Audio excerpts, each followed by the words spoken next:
Ever had any difficulty learning something complex? Well, today I'm here to tell you that if you kept going, you are exactly on the right path because the way to learning is struggling. It was a Tuesday morning. The cars were honking. People were talking out loud, and little Isaac was running across the streets of New York when the fresh smell of bagels hits his nostrils, but he can't have any. He's late. He sees his bus turn the street, but he has to stop because the crossing lights are red. He watches as his bus draws closer, and anxiety starts to build up because he knows that the next bus will only arrive in 40 minutes. He watches as the bus stops. Some people go in, the door closes, and this bus starts to move again. Anxiety grows stronger.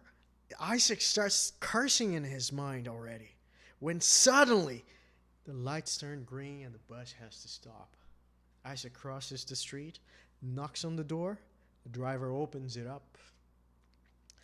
Isaac arrives on time for his art class when a tall, bald, and bold old man comes in through the door, combing his mustache. The teacher cheerfully announces that next week they have an exciting new activity. They are going to the Museum of Art.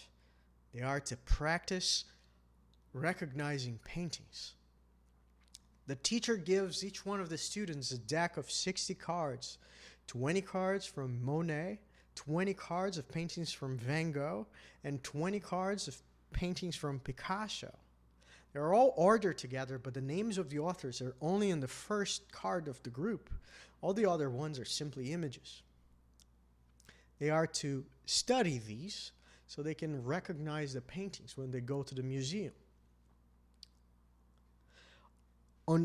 On his way home, Isaac arrives in his room. He flips through the cards, and he arrives in his room exhausted. He throws his cards on the desk, and falls in his bed tired. That's when Luna jumps over his desk, and she moves closer to his cards. Luna! She stares at him defiantly and keeps moving closer. Luna, no! She doesn't care. It's almost as if she has like this little smile on her face, and staring at him, she just pushes the cards off the desk. The cards fall over the floor and they get all mixed together. Isaac can no longer tell which painting is which. As the week goes by, Isaac's a little unmotivated. He feels like he's going to fail the test. But still, every other day, he picks up the unorganized deck of cards and goes over it and tries to memorize the images and assign authors in his mind. On the day of the trip, the week goes on this way, and on the day of the trip, they arrive at the museum, and the teacher had arranged for the entire room of paintings for all the names of the authors and paintings to be covered up. And to everyone's shock, none of the paintings there were part of the deck of cards. They were all new things.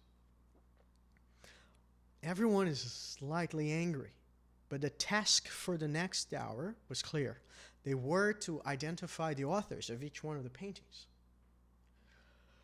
Going back to school, the teacher had already graded everyone, and to Isaac's surprise, he was one of the best in class. Second, only to Helen, who turned out to have 2 cats. You see, even though Isaac was surprised with the results, scientists would not be. In the science of learning, there's this idea of desirable difficulties. Desirable difficulties are obstacles in learning that can make it more challenging. It can make learning happen slower. It can make learning more frustrating in the short term. But they are better in the long term.